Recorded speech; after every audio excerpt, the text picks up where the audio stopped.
നെയ്യാറ്റിൻകരയിൽ വീട്ടമ്മയുടെ മാല പൊട്ടിച്ച കേസിലെ പ്രതിയെ സംഭവസ്ഥലത്തെത്തിച്ച് തെളിവെടുപ്പ് നടത്തി. വെഞ്ഞാറമൂട് സ്വദേശി മുഹമ്മദ് ഷാനെ പോലീസ് തെളിവെടുപ്പിനെത്തിക്കുകയായിരുന്നു. MG പ്രതീഷ് വിവരങ്ങളുമായി. പ്രതീഷ്, തെളിവെടുപ്പ് തുടരുകയാണോ? അനുജ, തെളിവെടുപ്പ് പൂർത്തിയായിട്ടുണ്ട്. മാർച്ച് 18-നാണ് ഈ നെയ്യാറ്റിൻകര പ്ലാമൂട്ടുകട സ്വദേശിയായ വീട്ടമ്മയുടെ മാല കവർന്നത്.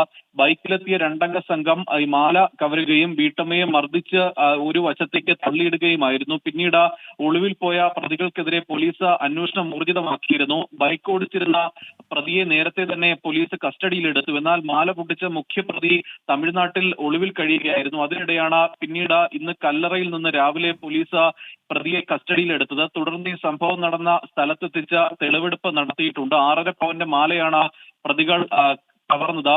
ഈ സംഭവവുമായി ബന്ധപ്പെട്ട ഇന്ന് തന്നെ പ്രതിയെ കോടതിയിൽ ഹാജരാക്കുമെന്നതാണ് പോലീസും അറിയിക്കുന്നത്.